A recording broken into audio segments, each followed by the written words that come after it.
আসসালামু আলাইকুম। সবাই ভালো আছেন? আমি আলহামদুলিল্লাহ তোমাদের দোয়ায় ভালো আছি। আজকে আমি তোমাদের সামনে হাজির হয়েছি আইসিটি ক্লাস নিয়ে। আইসিটি তৃতীয় অধ্যায়। তৃতীয় অধ্যায়টা হচ্ছে দেখি দুটা পার্টে বিভক্ত। একটা পার্টে সংখ্যা পদ্ধতি আর একটা পার্ট হচ্ছে ডিজিটাল ডিভাইস।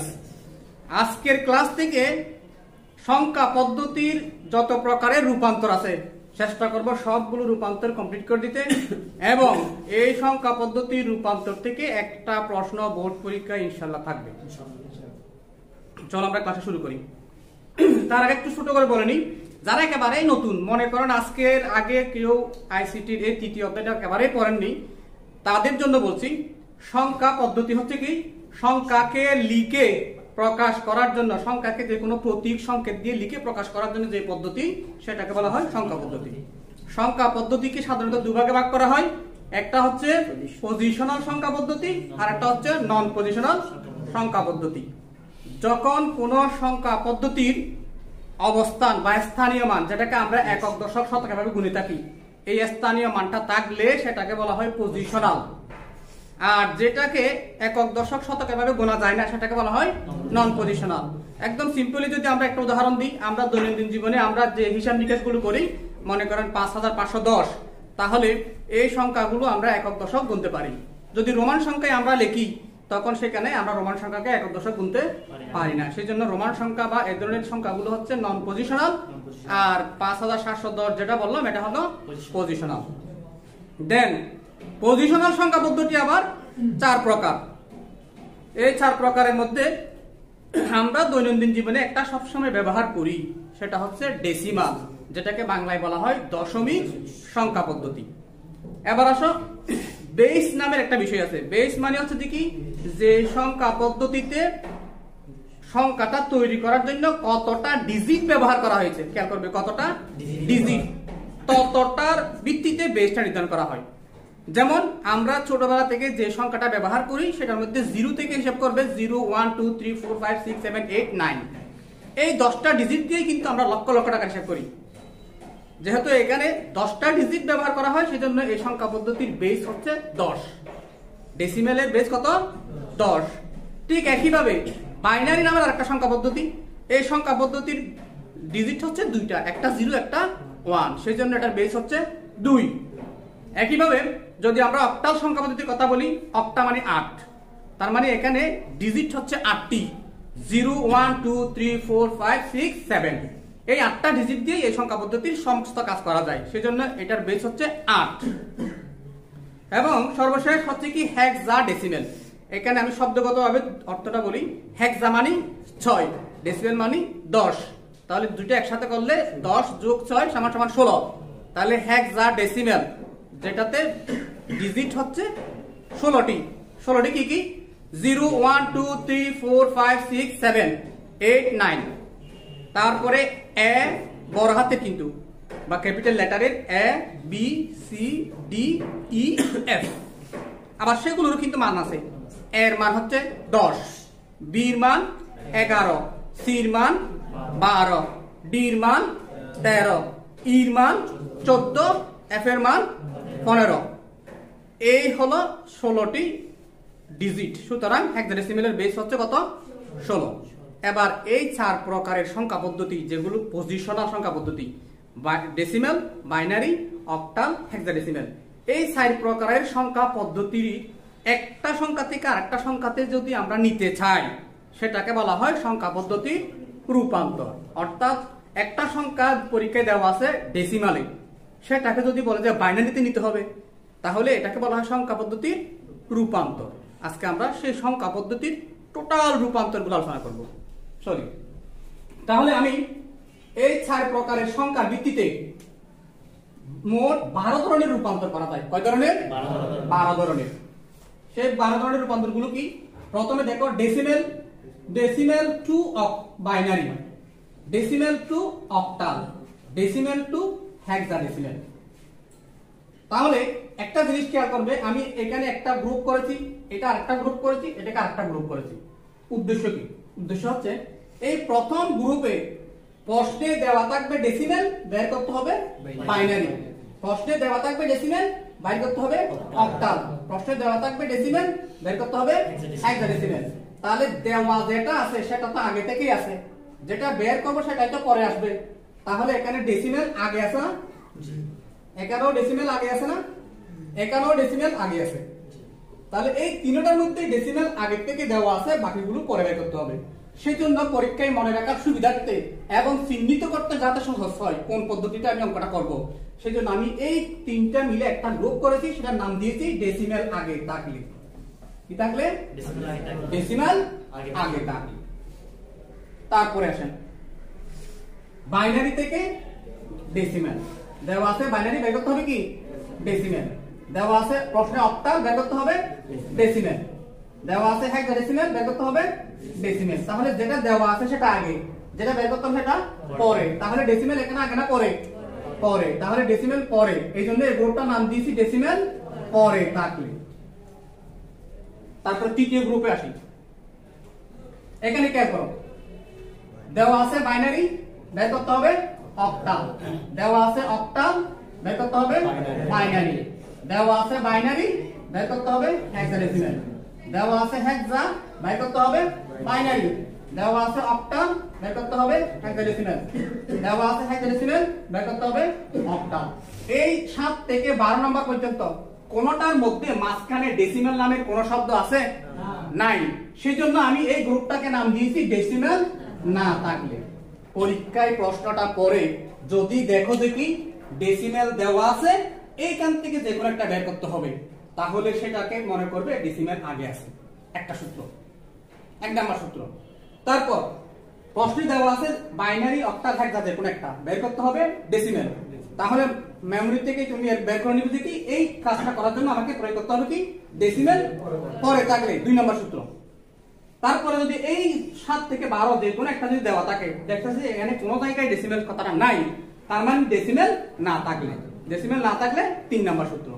এই 3টা সূত্র দিয়েই আমরা 12 ধরনের সংখ্যা পদ্ধতির রূপান্তর সম্পন্ন করতে পারবো।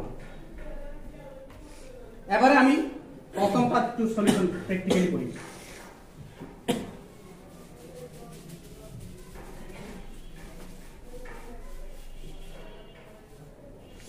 তাহলে এই ডেসিমেল আগে থাকলে এই গ্রুপের অঙ্কটা কিভাবে সমাধান করব, আগে আমরা ফর্মুলাটা লিখি।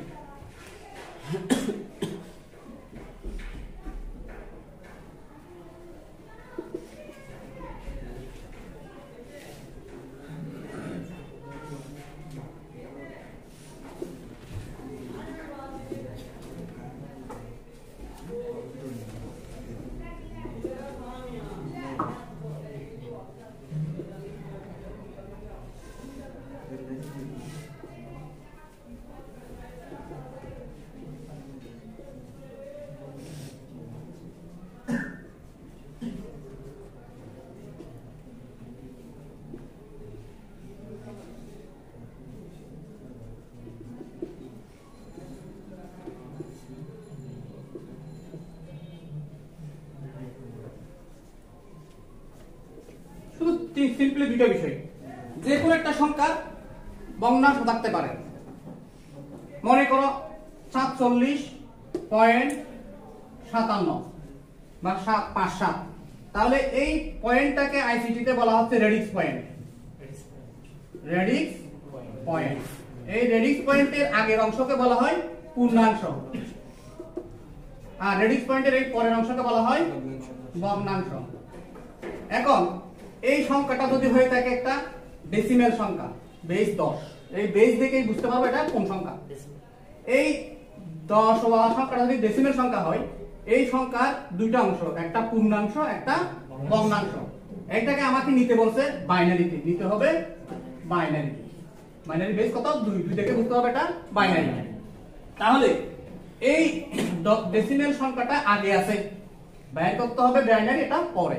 তাহলে ডেসিমেল আগে থাকলে 1 নাম্বার সূত্র। 1 নাম্বার সূত্র কি? প্রদত্ত সংখ্যার পূর্ণাংশকে রূপান্তরিত সংখ্যার বেস দ্বারা ভাগ। তাহলে প্রদত্ত সংখ্যা মানে ডেসিমেলটাকে বোঝাচ্ছে, রূপান্তরিত সংখ্যা মানে হচ্ছে কি যেটাতে রূপান্তর করব মানে বাইনারিকে বোঝাচ্ছে।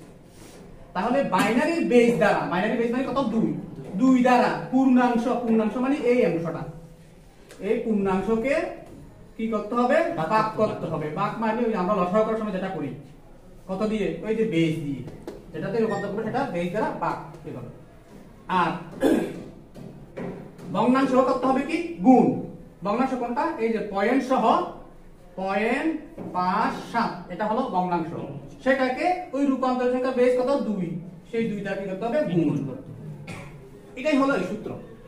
কি বললাম, প্রদত্ত সংখ্যার পূর্ণাংশকে রূপান্তরিত সংখ্যার বেস দ্বারা ভাগ, আবার প্রদত্ত সংখ্যার ভগ্নাংশকে রূপান্তরিত সংখ্যার বেস দ্বারা গুণ। এই এভাবেই আমরা এই 1 নাম্বার সূত্র এটা প্রয়োগ করে এই তিনটা অঙ্ক সলিউশন করতে পারবো।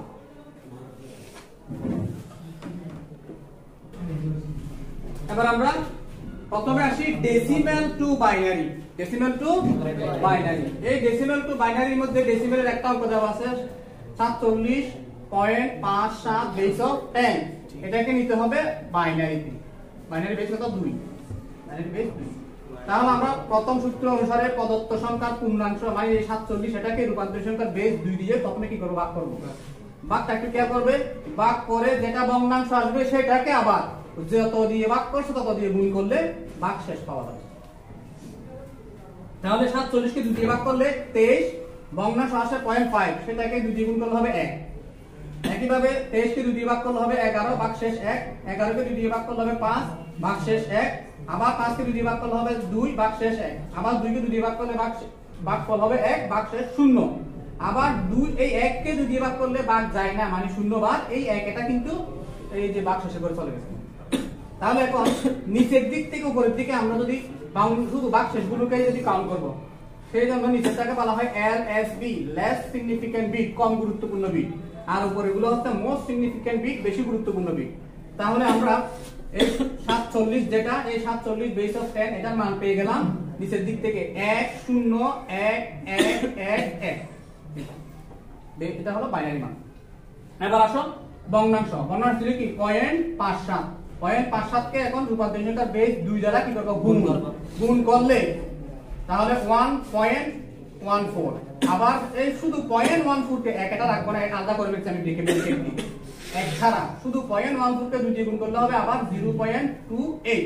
আবার 0.28 কে 2 দ্বারা গুণ করলে হবে 0.56। আবার 0.56 এটাকে যদি 2 দ্বারা গুণ করি পাই তাহলে 1.12। তাহলে এই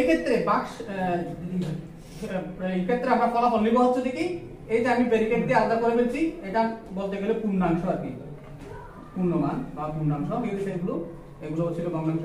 তো এখান থেকে আমরা এই উপরের দিক থেকে নিচের দিকে আসবো, সেজন্য উপরের দিকটা হচ্ছে কি লেস সিগনিফিক্যান্ট বিট আর নিচেরটা হবে মোস্ট সিগনিফিক্যান্ট। তাহলে এক্ষেত্রে 1 0 0 1, তাহলে 0.57 এর বেস অফ 10, তাহলে এটা থেকে পেলাম 1001, 0.1001 ফলাফল দাও। এখন এই দুইটাকে একসাথে করে, এই দুইটাকে একসাথে, একটা জিনিস একটু মনে হচ্ছে মিস্টেক হয়ে গেছে। হ্যাঁ, নিচেরটা প্রথমটা এমএসবি, উপরেরটা এলএসবি, আর এখানে এটা হবে এমএসবি আর এটা হবে এলএসবি। তাহলে এখন দুইটা অংশ আমরা পেয়ে গেছি, এই অংশটা আর এই অংশটা, যেটা বাইনারির মান, সেই বাইনারি জায়গায় আমরা মানটা বসা দিই।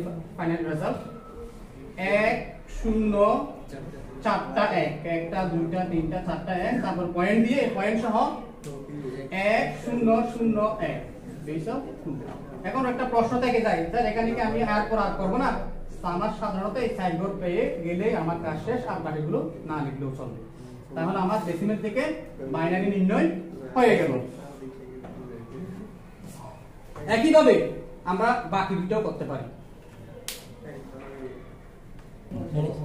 এখন দেখাবো হচ্ছে কি ডেসিমেল থেকে অক্টাল। তাহলে ডেসিমেল থেকে অক্টালের বেলায় অক্টালের বেস হচ্ছে 8। কি পূর্ণাংশকে 8 দিয়ে প্রথমে ভাগ করব। 47 কে 8 দিয়ে ভাগ করলে হচ্ছে কত? 5 8 40, ভাগ শেষ 7। আবার 8 দিয়ে 5 কে ভাগ করা যায় না, সেজন্য ভাগ শেষ 0, ভাগফল 0। আর এই 5 এটা ভাগ যোগ করে চলে গেছে। তাহলে এখান থেকে আমরা অক্টালের মান পেয়ে গেলাম, নিচের দিক থেকে উপরের দিকে হিসাব করলে 5 এবং 7। এরপরে আসি ভগ্নাংশকে গুণ করে দেখা যাবে দিকে আগের মতো 0.57 কে 8 দিয়ে গুণ করো, গুণ করলে কত 4.56। আবার 0.56 কে যদি 8 দিয়ে গুণ করি তাহলে 4.48। আবার 0.48 কে 8 দিয়ে গুণ করলে পাবো কত 3.84।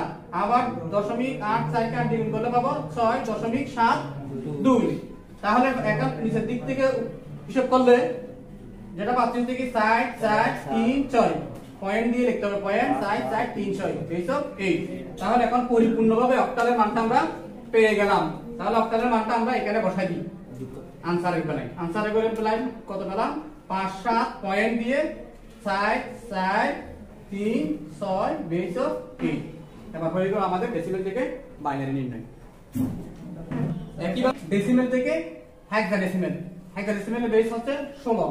এবার আমরা পূর্ণাংশ 47 সেটাকে 16 দিয়ে যদি ভাগ করি, ভাগ করে পাবো 2, ভাগ শেষ আসবে 15। ভাগ শেষ 15 কে এখানে হেক্সাডেসিমেল ভাষায় প্রকাশ করা হয় f দ্বারা। আবার 16 দিয়ে যদি 2 কে ভাগ করি, ভাগ এটা 2 এর কাছে ভাগ যায় না মানে 0 বার এই দুইটা ভাগ শেষ করে চলে আসছে। তাহলে এটা ফলাফল হলো 2 এবং 1। এরপরে আসো একইভাবে পয়েন্ট ভগ্নাংশকে যদি 16 দ্বারা গুণ করি তাহলে হচ্ছে 9.12। আবার 0.12 যদি 16 দ্বারা গুণ করি 1.92। আবার 0.92 যদি 16 দ্বারা গুণ করি আসবে 14.72। এখানে 14 মানে ই। আবার 0.72 যদি 16 দ্বারা গুণ করি ফলাফল আসবে হচ্ছে 11.52। এখানে 11 মানে হচ্ছে বি। তাহলে আমরা নিচের দিক থেকে হিসাব করলে 9 1 ই বি পয়েন্ট দিয়ে লিখতে হবে 9 1 ই বি। তাহলে ফাইনালি আমাদের ফলাফলটা কি আসলো? ফলাফলটা আসলো 2 এফ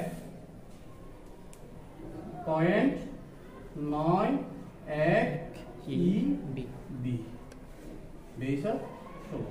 তাহলে আলটিমেটলি আমরা এটা ফলাফলটাও পেয়ে গেলাম। তাহলে এই একটা সূত্র দিয়ে এই তিনটা অর্থাৎ ডেসিমেল আগে থাকলে এই কাজটা করতে পারবো। এটাকে বলা হয় সংখ্যা পদ্ধতির প্রথম গ্রুপের রূপান্তর।